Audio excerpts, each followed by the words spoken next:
हम चलते हैं हमारी दूसरी वाली किताब जिसका नाम है एट जीरो, डॉक्टर जो बिटाले ने लिखी हुई है, लेकिन उनकी सारी सीख सारी टीचिंग्स डॉक्टर ह्यू लेन से आई हुई हैं। तो डॉक्टर ह्यू लेन और डॉक्टर जो बिटाले के लिए बहुत बहुत धन्यवाद। और कल वाला जो उन्होंने बहुत मजेदार चीज लिखी थी उसको हम दोबारा पढ़ते हैं, और बहुत ही सुंदर और बहुत प्यारी सी प्रेमलता ढंडानिया हमारे लिए पढ़ेंगी कैलकाटा से। हाँ जी, तो थोड़ा सा हम ओवरलैप करें, कल वाला पैराग्राफ दोबारा पढ़ें। कहाँ से पढ़ूं फिर वो? This is no surprise. हाँ, यहीं से पढ़ रही हूँ। अच्छा ठीक है। This is no surprise. The field of neuroscience reveals how unconscious we are. We have more power and control available to us than ever before suspected, but the vast majority of people don't know that, let alone how to leverage it. We walk through life essentially robots programmed by our upbringing and our inherited past to react in certain unpredictable ways. When people lash out against me, you, or anyone else, it's rarely about you, me, or anyone else.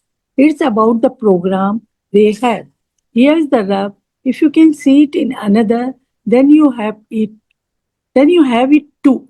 Dr. Hewlin is famous for saying, have you ever noticed that when you have a problem, you are there? You are you are you are there because you are part of the problem. Or better stated, you are the part of the program. The program in you attracted another person with the same program. It's like looking in a mirror. What you see in the mirror is you. What you see in life is also you. The outer is in a projection. You wouldn't even know it existed unless you experienced it inside yourself. Everything happens inside. The outside is just a reflection. This is why it is so important to realize total responsibility is about owning everything you see and experience. There is nothing out there in many respects because you only become aware of it inside. Again, it's all a reflection of what's in you. It's all a mirror. It's all a shared program. When you clean the program and you become part of the solution. या और इतने अच्छे से उन्होंने इस वाले paragraph में ये समझाया था जो हमने रिपीट किया था, जो प्रेमलता जी ने दोबारा से पढ़ा था, जो हम कल पढ़ चुके थे, कि आपके पास पावर है और कंट्रोल है जितना आपने सोचा उससे कहीं ज्यादा, है ना। सिर्फ अपनी नहीं, पूरी ब्रह्मांड की किस्मत बदलने वाली पावर है। बट इन्होंने लिखा है बहुत मेजॉरिटी ऑफ लोगों को पता ही नहीं है कि उनमें ये पावर ऑफ कंट्रोल है, यूज करना तो दूर की बात, let alone you leverage it. Leverage करना तो बहुत दूर की बात है कि उसको यूज करें हम अपनी जिंदगी बदलें, बट लोगों को पता ही नहीं है। फिर उन्होंने बोला हम लोग चलते फिरते रोबोट बन के घूम रहे हैं किस्मत के भरोसे, और वो प्रोग्राम हमारे अंदर हम प्ले होते जा रहे हैं क्योंकि उन पैटर्न को हम ब्रेक ही नहीं कर पा रहे हैं। हो सकता है हमारे अंदर कोई बिलीव हो दैट नहीं, I can not become a multi millionaire और अ बिलियनर, है ना, ये तो बिलीव है हमारे अंदर, but why can't you become. जिस दिन आपने अपने सबकॉन्शियस माइंड में से सारे उन नेगेटिव इस बिलीव की क्लीनिंग कर दी ना, आपका अपने आप पैसे का फ्लो बढ़ता जाएगा, एज एन एग्जाम्पल, राइट। तो फिर इन्होंने बोला इसीलिए आप मेरे बारे में कुछ भी, डॉक्टर जो बिटाले ने फर्स्ट पर्सन में ये किताब लिखी है ना, आय बोल रहे हैं आय करके, तो वो बोल रहे हैं आप या तो मेरे बारे में, डॉक्टर जो बिटाले बोल रहे हैं कि आप मेरे बारे में बुरा भला कुछ भी बोलो, या आप बोलो कोई और मेरे बारे में बोले, but it is not about you. Everything मेरे अंदर है, ये शेयर्ड प्रोग्राम है, और जब मैं अपनी क्लीनिंग करूंगा आप ऑटोमेटिकली क्लीन हो जाओगे, है ना। तो इसीलिए डॉक्टर ह्यूलन ने उनकी बहुत फेमस एक जो स्टेटमेंट जो बोलते थे कि आपने ये नोटिस किया है कि जब भी ये प्रॉब्लम होती है तो आप वहां पे होते हो, है ना। जैसे अगर आपको लगता है कि आपको सब डिसरिस्पेक्ट करते हैं, आपको उस लेवल ऑफ रिस्पेक्ट नहीं मिलता जो जो आप जिसके हकदार हो, तो आपको लगता है नहीं आई डिजर्व रिस्पेक्ट, है ना, लेकिन मुझे इज्जत नहीं मिलती लोगों से, सब मुझे वो ग्रांटेड लेते हैं, कोई मुझे कैसे भी ट्रीट कर सकता है ना, कर लेता है। तो ये अगर आप सोचते तो आपने देखा है कि जहां पे भी ऐसी सिचुएशन आ रही है जहां पे डिसरिस्पेक्ट हो रहा है वहां पे आप मौजूद होते हो, उन हर जगह पे जहां पे आपको उस हिसाब से इज्जत नहीं मिलती जो आप डिजर्व करते हो, जो आपको लगता है आप डिजर्व करते हो, है ना, उस हिसाब से इज्जत नहीं मिल रही। तो आप कॉमन पर्सन हो उन सारी सिचुएशन में।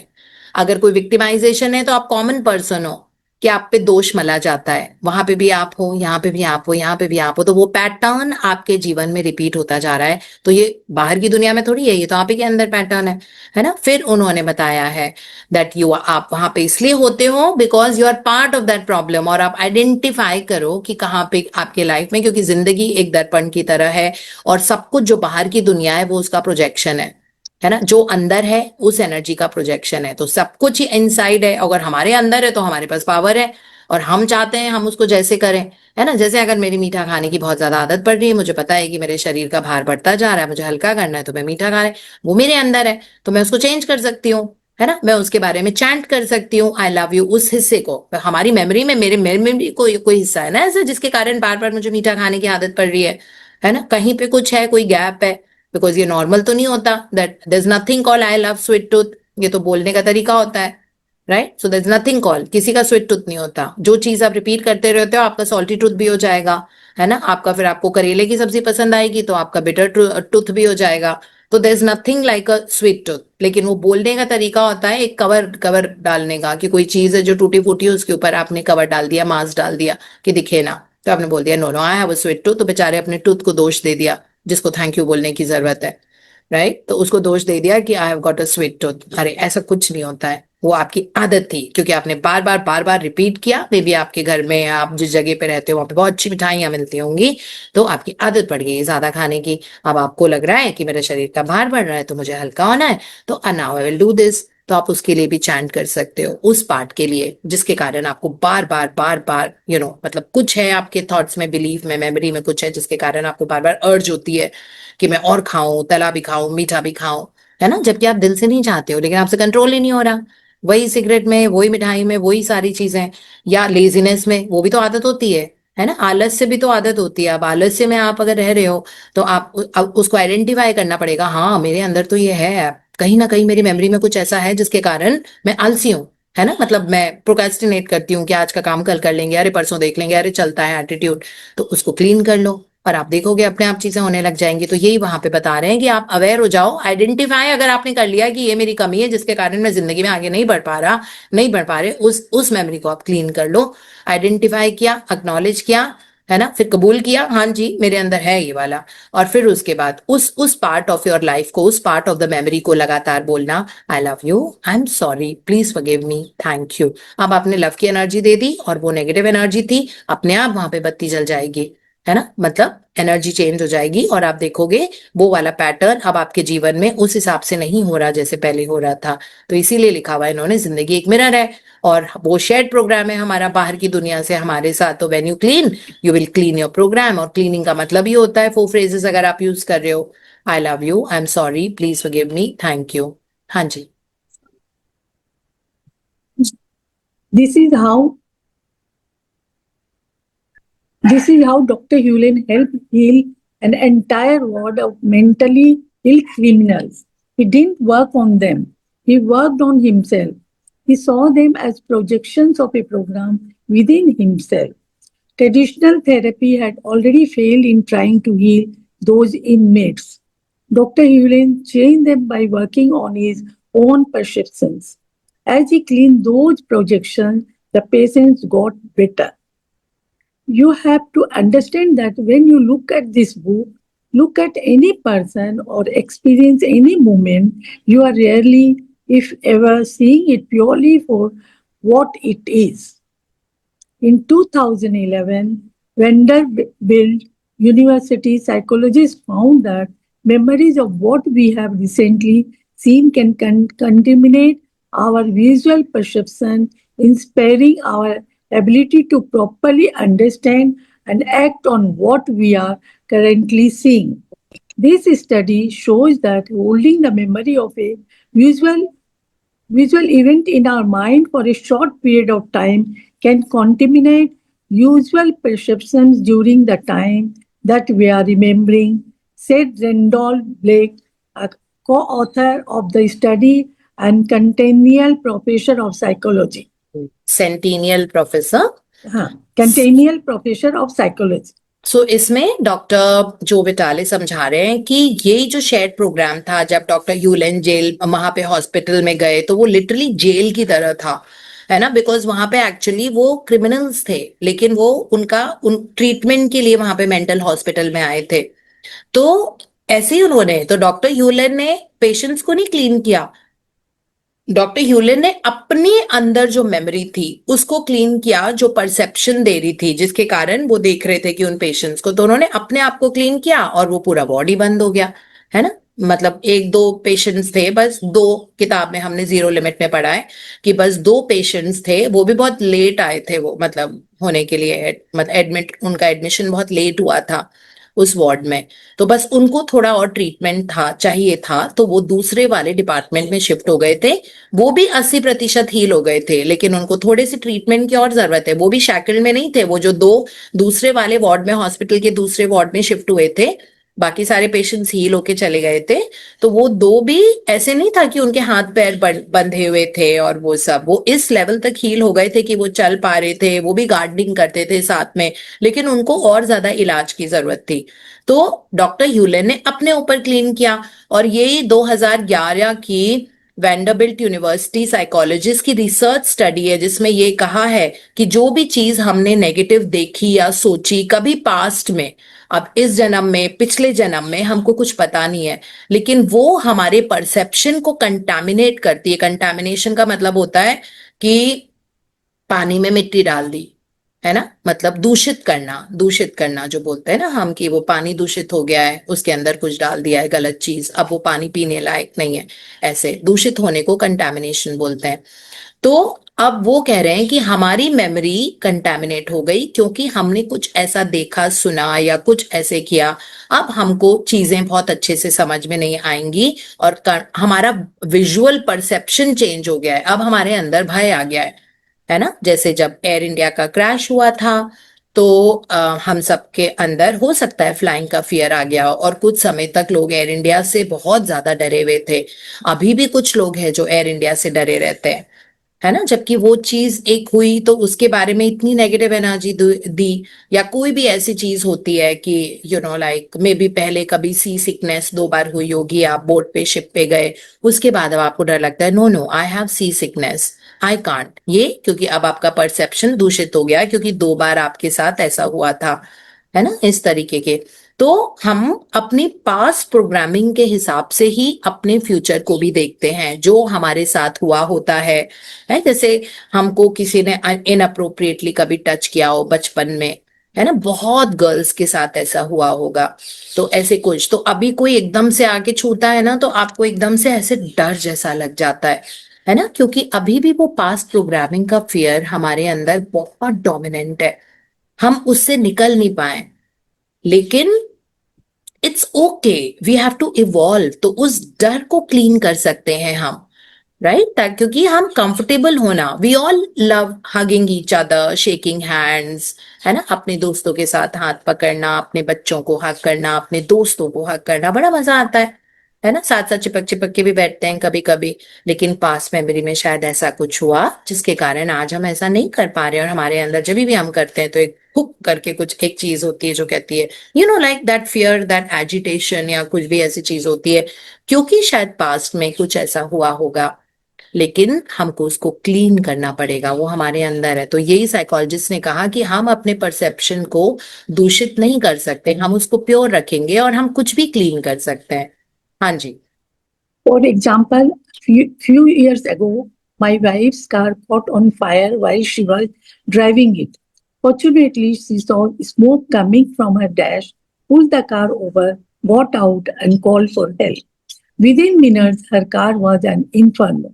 Because she was near our home when it occurred, she called me and I was beside her fast. Together, we watched her car melt to the ground. It was unsettling and unforgettable. For the next week, we saw and smelled smoke. I remember one morning over breakfast, she looked outside and saw haze. It looked like smoke to both of us. In a panic, we ran outside and looked for a house on fire. But there wasn't one. It was simply usual morning fog. our traumatic experience of seeing our car on fire a few days earlier caused our brains to see smoke when it wasn't there. Yeah, so this is how much we'll study today. Thank you, Premlata ji, for reading. So, okay. So now ये जो experience doctor जो विटाले का खुद का है ना, जो ये समझाने की अभी कोशिश कर रहे थे कि हमारे अंदर जो एक बार हम चीज देख लेते हैं जिसके कारण हमारे अंदर डर आ जाता है। मैंने एक एग्जाम्पल दिया, दूसरा एग्जाम्पल डॉक्टर जो विटाले ने अपने जीवन से दिया। उन्होंने कहा कि मेरी वाइफ एक बार गाड़ी से आ रही थी घर की ओर, एकदम से उनको दिखा कि गाड़ी के बोनेट में से स्मोक निकल रहा है, धुआं निकल रहा है। उन्होंने गाड़ी को साइड में पुल ओवर किया और एकदम से हेल्प आ गई। उन्होंने हेल्प, और क्योंकि वो घर के बहुत नजदीक थी तो डॉक्टर जो विटाले कह रहे मैं भी उस टाइम घर पे ही था, और क्योंकि वो घर से इतना नजदीक था मैं फटाफट वहां पे गया, लेकिन वहां पे हेल्प भी आ गई थी, है ना। मतलब फायर फाइटिंग इंजन को भी बुलाया होगा उन्होंने, या फिर कार हेल्प को, तो जो भी था तो हेल्प गई और विद इन मिनट्स वो कार ने आग पकड़ ली और वो बिल्कुल जल के राख हो गई। उन्होंने अपनी आंखों के सामने देखा कि वो पूरा मेटल जला हुआ पड़ा है ना, बिल्कुल मोल्टन की तरह वहां पे। देन शी सेड दैट, मतलब उसके बाद वो वाला वो इतना गहरा सदमा जैसे लगा ना उनको, दोनों हस्बैंड वाइफ को, दैट वो उसको उनकी मेमोरी में चला गया ये, क्योंकि बहुत इमोशनल एनर्जी दी। ऑब्वियसली इमोशनलाइज तो करोगे, आप अपनी कार को बिल्कुल जलता हुआ देख रहे हो और वो बिल्कुल रबल वहां पे पड़ी पड़ी हुई है। तो उसके बाद डेज टुगेदर, बहुत दिन तक, डॉक्टर जो vital, just give me a moment, just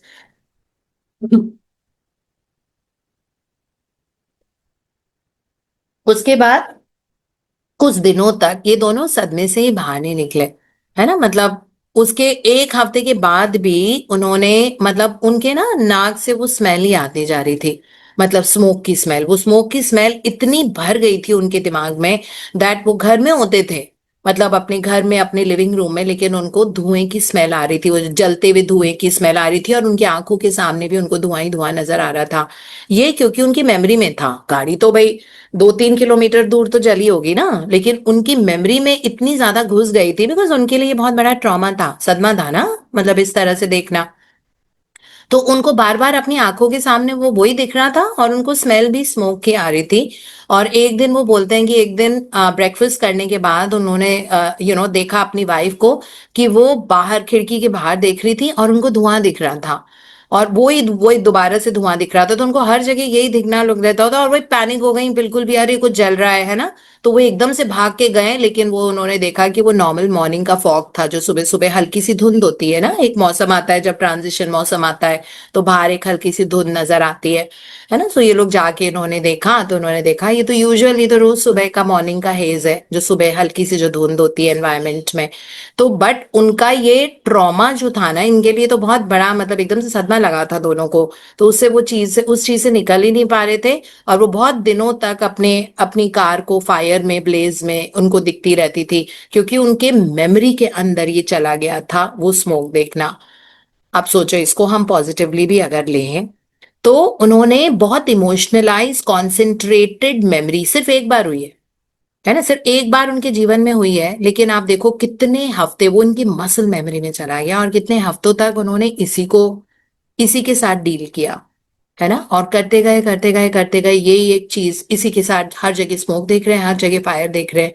तो सोचो, अगर हम किसी पॉजिटिव मेमोरी को अपने अंदर इमोशनलाइज करेंगे, क्योंकि हमारे ब्रेन के पास तो एबिलिटी टू चूज है, तो आप अपनी आंख बंद करो, आप अपनी किसी अच्छी चीज को, बहुत अच्छी चीज को इमोशनलाइज करो, that wow this happened in your life, है ना, चाहे वो झूठा मूठा हो।